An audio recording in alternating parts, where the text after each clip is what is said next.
Let the river live. Let the people live. Part of ourselves. Part of ourselves is just the start of it.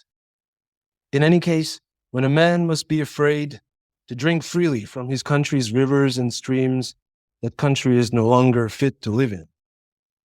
Time then to move on, find or make a new country, a wilderness forever future. Peaks higher than our consciousness can reach, and with melted down, washed away river lifelines.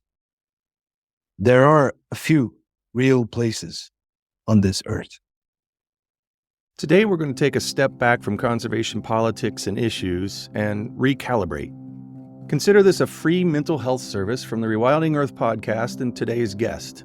You'll understand in a moment once you hear Rowan's poetry. It has the effect for me of leading the way home to what's important, clearing the clutter and noise. And maybe like me, you won't realize how much you needed this until you hear it.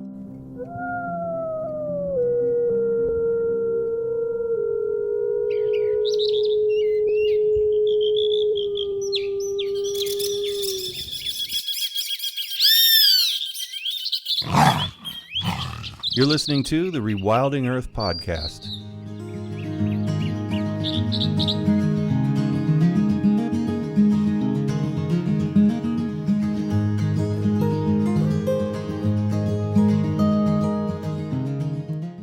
Rowan Kilduff is a dad, longtime mountain hawk and wildlife enthusiast, poet, and activist artist. He's worked on various projects, including with Greenpeace, hands-on forest conservation in the Czech Republic, fixing a roof in Nepal, and photos used by the Irish Seal Sanctuary. His first writing about rewilding and his first poems were published in Rewilding Earth at rewilding.org, and his new book is called Wind to Space, Poems and Sketches. Rowan, we have a lot to talk about today, but I'd love to start with the book. The book is called Wind to Space. At first, it didn't have any title except for Poems and Sketches, and I was going with that. The idea of the book is really simple. It's based really around where I am, around the neighborhood, on the idea of wilderness poetry that's in the city, you could say. I guess I should start by saying to try to describe where I am a little bit, because I've never been to the US, but the nature here and what wilderness is in Central Europe, where I am, it's a really different context. The size is really different, especially. And when I tried to imagine the kind of natural places you have in the wilderness, the desert and mountains, it's a scale that just blows my mind. And what we have here is really different. If I can just describe to you outside of the window here, I'm talking to you from a small town outside of Warsaw in Poland called Białobrzegi, which means white shores, because we have a big lake here. There's a lot of pine forest. There are marshlands, wetlands, streams. And town is like all around it. But there are people living everywhere. So you have like across the road from the town, there are moose in the forest.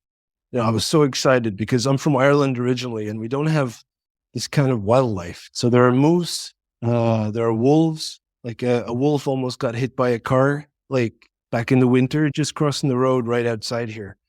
And all kinds of wild birds, all kinds of wildlife. Hogs, kestrels, now there are cranes, a lot of herons, cormorants, like a whole array. And that's all happening within a really small space where I used to live in the Czech Republic. So that's where I was based when I was writing this book, actually. So for about 12 years living there, where my family is also, where we lived was full of wildlife. And I was always going outside with my son into the forest and our local little patches of forest, little like micro wilderness. I used to imagine like that. And pine martens would come like chewing on the car cables, get onto the car. And I don't know, they like the taste of brake fluid or what it is, but pine marten. And no, that really happened. Like I saw him going like a ninja from under car to car. And then the next day what happened? Yeah, my wife found out that the brake cable was cut in the car. Wow. So, maybe a little pine marten monkey wrenching. I don't know. Yeah, I don't know what they're up to. But yeah, so that's the kind of place. You just see deer going down the middle of the road or hedgehogs. Your description of how you picture the scale of North American Yep. wilderness. Your Yeah. description would have people in the eastern part of our country very jealous of moose and wolves and all basically out your door. But I think that people here would expect, if you hadn't described that you're right on the edge of a town, everybody's living everywhere, they would assume it looked more like the west side of the United States by your description. Mhm. If you hadn't said Mhm. that this is all a fairly urban Yeah. environment. Yeah, if you have a look on the map, you'll see that here, where I am right now, before I was near Beskidi Mountains in Czech Republic, which is part of this wider Carpathian stretch, which actually I found out through a friend who has a friend who's a geologist that it's actually part of, it links through the Himalayan range geologically. But there we had bears, there are lynx, but only in certain areas. But in the 10 years since I moved there, really, there bears came back, wolves came back. The first time I've been there in the mountains in Czech, in Beskidi, so it's about 12 years ago, I heard wolf pack howl, and I told everybody about it, and they said, "No way, it's not possible. They don't live here." And now, if you would say to somebody, "Yeah, there was a bear came down into the village, or there are wolves there," and now people take it as a normal thing. Same with large raptors. I've been so fortunate to spot white-tailed eagles, all kinds of hawks.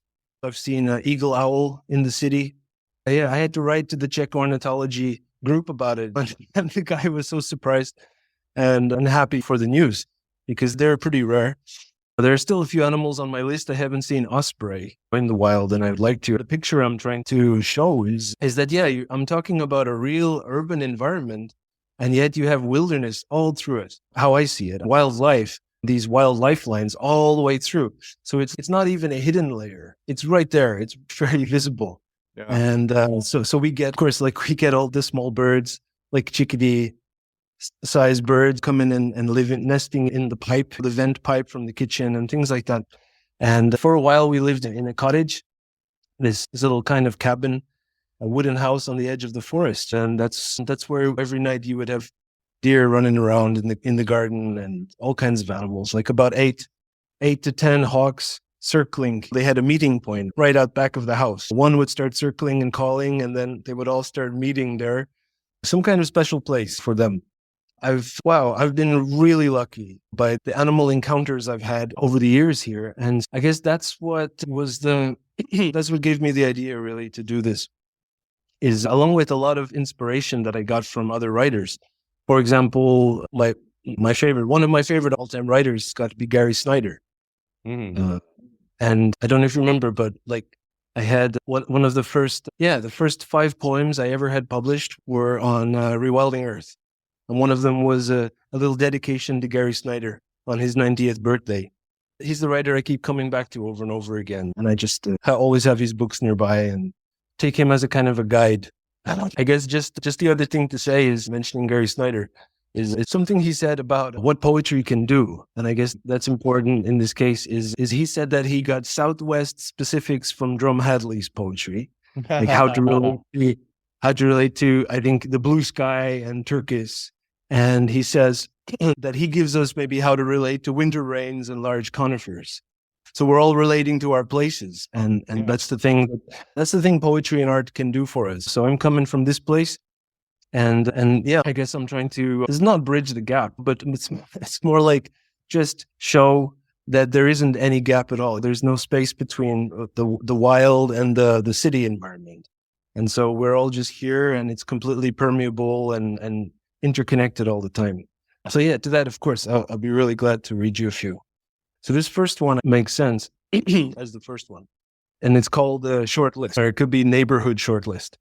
So it's about the actual neighborhood at the time when I was looking around. And this poem is it's a parallel poem. So on the page, you have actually 2 poems side by side. So depends how you want to go about reading that. If you could read 2 simultaneously, it could be pretty good. But I'm going to read first the first part and then the second part. Short list. Kestrels and falcons and goshawks and hawks nest in the city limits. Field mice, about 65 acorns. Those are in yogurt pots on my balcony. chickadees, spruce trees, neighbor with her big caboose, Slovakians, Czechoslovakians, Vietnamese, the Chinese mechanic, streams, juniper cat, the Mexican woman next door, stars, bright Sirius, the bear guardian, swooping eagle, the northern sky, planets, dragonflies, many unknowns, tiny energies, the grassroots and air. In the second part, you're a nexus for 10,000 and more lives, wherein a billion worlds rise. Miracles within miracles, with sunrise eyes. Very cool. What is it about lists? Lists say so much. How does that work? Why do I like that so much? You got me. I was asking myself the same thing before, and I realized that I started to write several poems in that way, and I started telling myself it's shopping list poetry. I'm just listing all the things that are on my mind or the things that I notice. In this poem in particular, it's quite easy to explain. It's simply, really, spontaneously, the first things, animals, people that came to my mind while I was looking out from my balcony where I live. So it's really just a little look at the place, and that all of these things being completely connected, and that the 10,000 and more lives part gives it away. This is connected with Taoism, but also with a quote from Zen Master Dogen, the Japanese master, who Gary Snyder is so fond of too, that the idea that you study the self to forget the self. And when you forget the self, the 10,000 things emerge, or that can be a short form for, in Buddhist terminology, like everything, or the totality of things comes forth in your experience. So it's kind of, I don't know if the list really does it, but it's just being aware, maybe a simple awareness of what's there. And then there's that parallel part that kind of comments it. But wow, I don't know. Your question is a tough one. Like the spaces that are created, they work something special there. That's not in the poem. It's when people describe, the description of haiku poetry also comes to something like this, that the words stop and the meaning goes on. Mm-hmm. And in this case, with the list, because you're saying just one word at a time, there's a lot of space suddenly. And maybe you're able to suddenly feel that there's a whole lot more, of course, than what's been said there. It feels like a calibration. It feels like tuning in. A tool that you would use to, what if you were away from Earth for an extended period of time and you needed to re-enter? And in a sense, in this modern world, we are away from Earth in many ways, as if we were in a spaceship. And when I read poetry like yours, I feel like I'm getting recalibrated. I'm getting unprogrammed and remembering, getting rid of a bunch of stuff that I don't need and remembering the things that I do. Is that a fair way of... Yeah, that sounds fair and wonderful. Thanks a lot. It does create a space for your mind. Yeah. At that moment, right? That's what it does. And so when you get really into it, it carries you along. Or, calibrate is a really good way to say it. And that's how I feel with poetry. I keep coming back to Gary Snyder's. I read his poem about the canyon wren or some of those others from Mountain Rivers Without End. And I feel like it's not only that I feel like I'm there, but I feel like I'm suddenly more here, like really physically, like aware of, wow, I'm really in this world. And it's a real place. And another poet, Nanao Sakaki from Japan, the same. And he's a really good one for this kind of realization. He has a poem like describing like what your body parts are for, or what the environment connected through your body is for, like soil for legs, wind for mind. Things like that. And it's very simple. It's like each line is very short, but you could really get into each one of them like on its own. Wind for mind. Just that one. It's calibrating or tuning. Exactly. Yeah, definitely. Well, can you calibrate us some more? Can you create another space for us? Okay. So mountain, forest, wind. Take a look and celebrate. Take a look. The source of spoken words, of written form, the source of rivers and wind form, sky expressions of trail magic and light. Wonderment. Talking to the true, boundless, running for the real. Swift wing sings, thunder. Flutter of tiny heart of swift runs through each life, runs through, and I run through. The bright, true, and mighty now, where we find a place, make a home. Great desert sages spend too much time in the desert, and peace activists spend too much time fighting. Break the sky? You can't break the sky. Wonderment is what beats totalitarianism, puts an end to the war on nature, on my nature, on yours, on your heart, and is medicine for bullshit. Love that one. I can't believe you're reading all the ones that so far. These are the ones that I really resonated with. That was really cool. I maybe should have just let you choose on request. I feel like By I request. have. I just didn't tell you, but you did it anyway. So worked out. Cool. Okay, I'll do just this one more little part from that, okay? So this is an excerpt. Let the river live. Let the people live. Part of ourselves. Part of ourselves is just the start of it. In any case, when a man must be afraid to drink freely from his country's rivers and streams, that country is no longer fit to live in. Time then to move on. Find or make a new country, a wilderness forever future.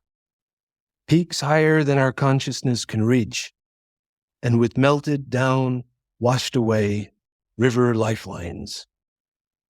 There are a few real places on this earth.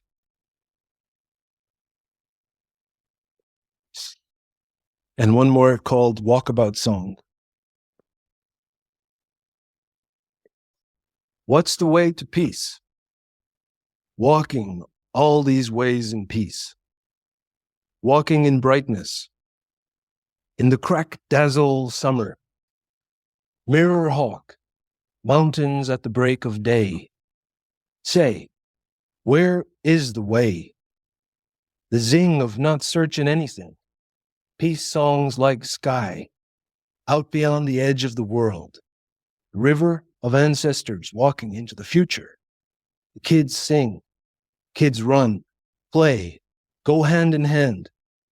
Dewy grass light. Watching lightning play in silence far away from the mountaintop.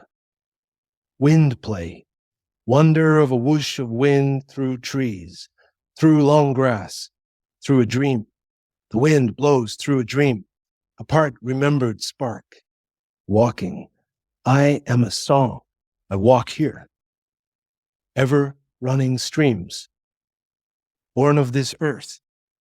I feel a waking sound. I feel the earth sound. I hear a waking sound. I feel the earth sound.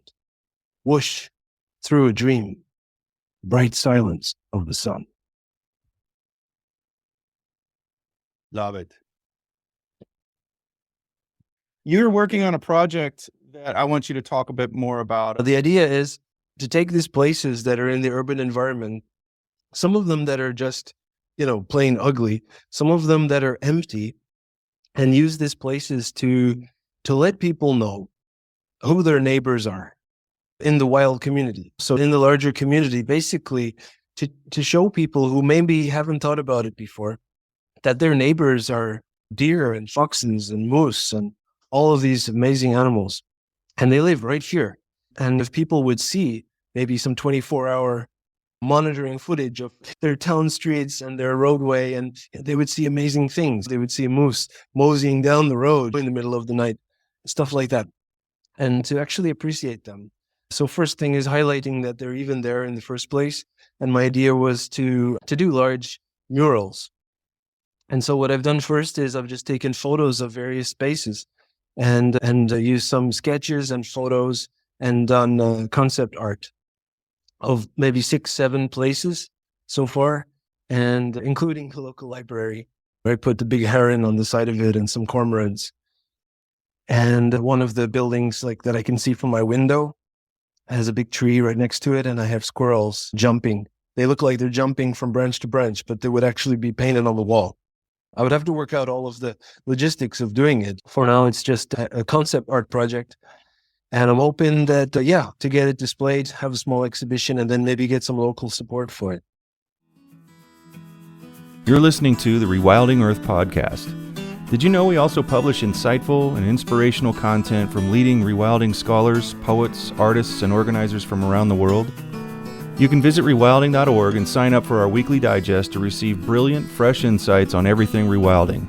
You'll find over a decade of articles and news from the front lines of wildlands protection and all kinds of restoration efforts. Check us out at rewilding.org, and don't forget to share it with friends.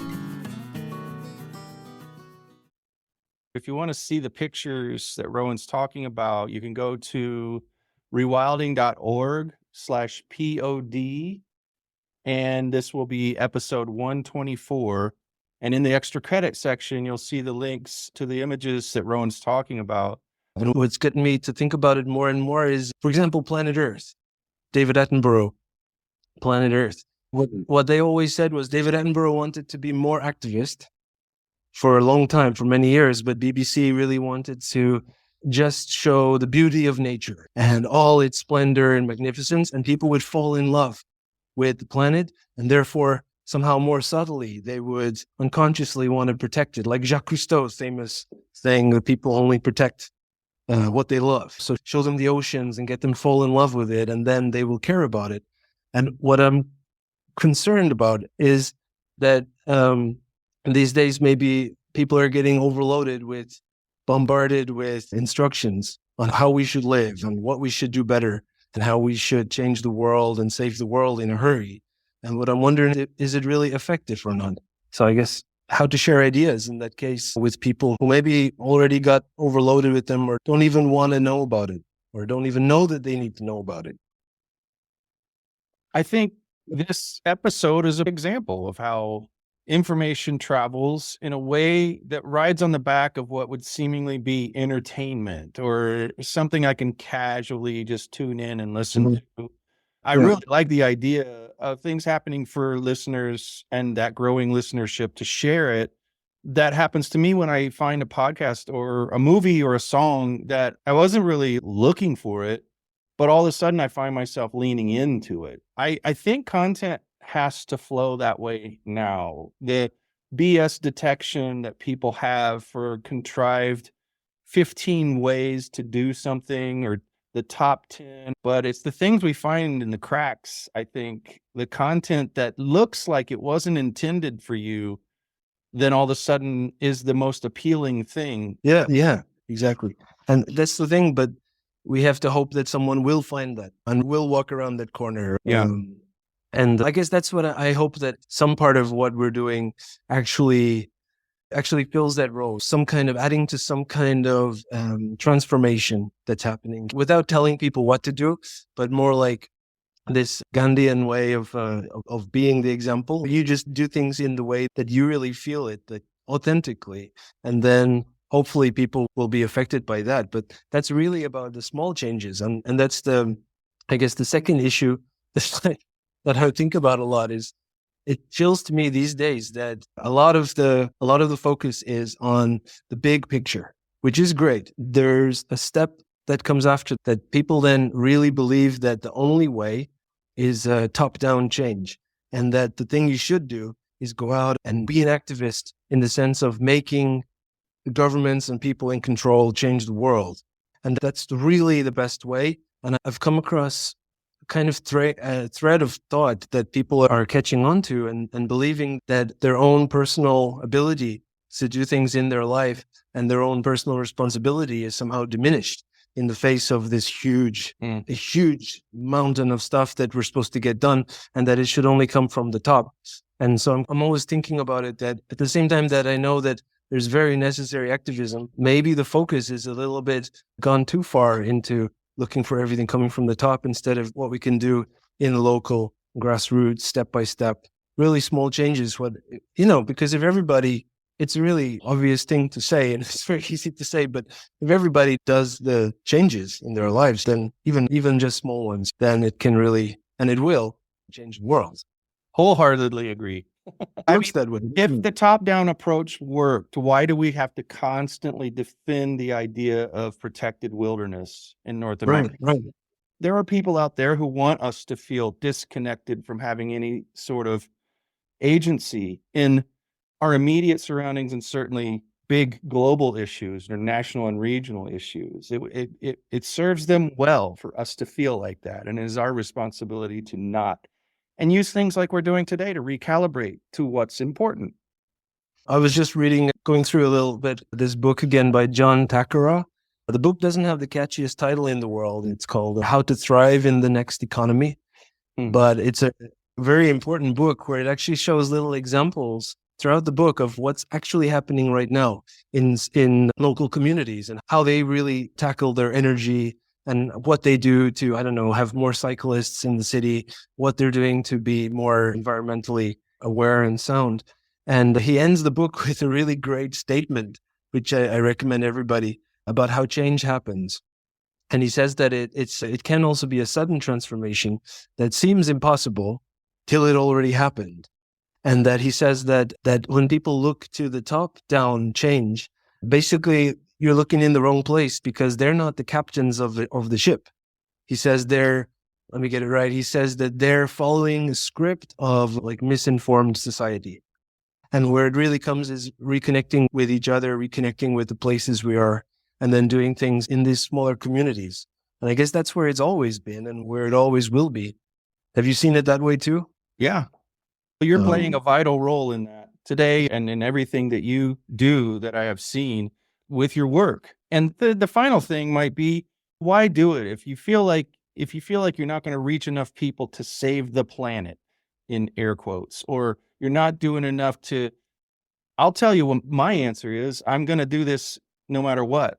And if there's just a dandelion left that I have my arms wrapped around to protect for the last few seconds of life on this planet, that's exactly where I'll be. I'll be over by the dandelion. I'm not going to quit. Right.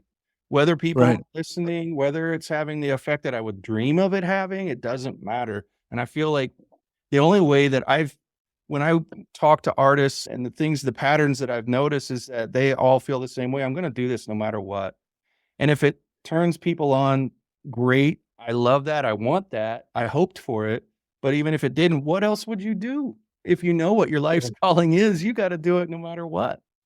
And it's about as well believing the basic good and trusting in the good of people, of the world, of the universe. I get that a lot from the Buddhist side, trusting in the totally good. And you have to, because you got to believe, it's like when we're talking to each other, we have to trust that we understand words coming out of our mouths and we understand what we're saying to each other. You know, we have this basic agreement that we trust in that. And we have this good communication, right? And that we start from there. If we don't start from there, we're not going to be able to put two sentences together and really get anywhere. And same with when we're thinking about people, to reach them or work with them or just be here on the planet with them, we have to trust in the good. Yeah, but with the dandelion, you just reminded me that one summer I was with my son outside and we were drawing together. We were doing homeschool and we were drawing the long grasses in the summer. So they were about knee high and we were finding these little flowers and beautiful shapes and structures, and we were drawing them. And as we were drawing them, the guy was coming with this tractor lawnmower and just cutting everything. And we were like trying to draw the last few before he cut them. We had to actually jump out of the way at the last second. So we were trying to get it done. It reminded me of that. Hey, Jack, would it be okay if I read a couple more before we finish? Absolutely. Okay. So this first one is about being out in it, or being out in the flow. Just a short one. The sun in my eyes, a hawk cry. I cover the sun with a fingertip to try to locate her. The blue on its own is such that it takes me out into it, into the world, outside, and everything is suddenly there. Okay. Next one. This one is called permeability. the explanation for those scratchy sounds in the night. The cover of the pipe vent fell off that comes out of the kitchen. They saw that as the way in. Cold tits. That's chickadees over here. Ability. These are all true stories, of course. The Merlin flies in through the open door, turns on nothing towards me, comes straight towards me. For a split second, by my ear, I feel the wind brush my ear, and he hits the window where I rest my head. The closest I've ever been. That juvenile swallow found under the car, near weightless in my hand. But for the air through my fingers, in her feathers, I would hardly felt her there at all. She came to, and I opened my hands to let the breeze ruffle her. Stunned, but suddenly, shot free. And this one. Jack, this one is a kind of a challenge, okay, on the idea of doing the least harm. So, not a Buddhist thing necessarily, but a practical how to live on planet Earth thing. Maybe a challenge for vegans, animal lovers, eco-activists in general, all of us do-gooders. It's a personal challenge to myself as well. The female mosquito beats her wings about 500 times a second, which makes that whining sound. The male has a receiver at the base of his antennae, tuned to resonate with that exact frequency, so he can find her. I lay awake like a still hunter. And that's it. That's a short one. I'm trying not to do harm. Fact is that we do. And I'm that still hunter. I'm laying there, mosquitoes buzzing. I'm waiting for her to land. I'm hoping she's going to land soon so I can then swat her and then I'll go to sleep. But then the next day I'm thinking, oh, what a failure that was in living on planet Earth and not doing any harm to anybody. Because we make a lot of distinctions, right? Between, we like these animals, we don't like those. We want to save those, but not those, right? You chose the one for me, the one, the biggest challenge.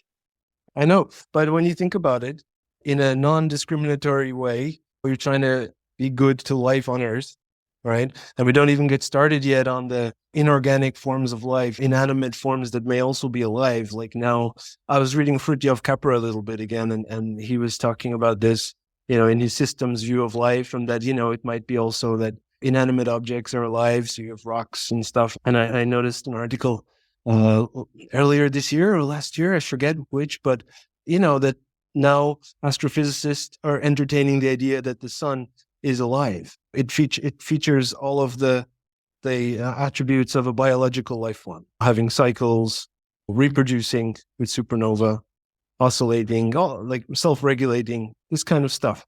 So that's not even getting into this, which you can learn also from the Lakota, Dakota peoples and Navajos and everybody too, about the rocks being your brothers and the wind being alive, things like that. The challenge gets really big. Yeah. Okay, so this one was written in February this year in Spain, and the title is after a line in a poem by Federico Garcia Lorca, Alto Pinar. A sound I recognize that I do not know, so I stay a moment and listen. The sky, the green, azure, white and clean light, desert burned, the sound of a bird high in the pines. And that one there is a poem by Lorca where he opens his balcony window and he says, the sky rushes in, the whole sky rushes in. And in this poem, I have a feeling, it's a real story. I was just walking along and there were these white pines and pinyon pines and there was a bird that I didn't know and I looked up and the feeling was of rushing out So instead of the world rushing in, the sky and all the colors, everything rushing into me, it was a feeling more like suddenly I was blown away for a moment and I was out in it. And those are the kind of moments that I feel are the best. When you're still there. It's not like you completely disappear. The feeling is similar maybe when you're in the flow of something, you're biking or you're in a kayak going down the river or something like that. And you're just there, but your feeling is much expanded. It's maybe your heart expands, your whole imagination expands, or it's maybe just that you become really there. Norwegian philosopher Arne Næss, who started this deep ecological movement, he was really into this idea of direct experience, that there's nothing like it to make someone suddenly awaken their ecological self, their appreciation, their true self, maybe in the moment, their pure mind, clear mind, that just being out there in the mountains, especially for him, it was mountains, and that direct experience, it can't be reproduced. It's got to be firsthand, real experience, being out in it, staying out in the forest for a few days. This may be the only podcast in the world that recommends that if you can be outside or listen to this, go outside. But if you have to be inside or you're in a place where you can only listen to a podcast, then by all means listen to the podcast. But outside first, direct experience first. Right. If you have a choice between listening to me, listening to us, or going outside and experiencing something for real, do it. Always, without exception. Yeah, I have one more that I'll read. It's another new one. It's called This Wheeling Sky.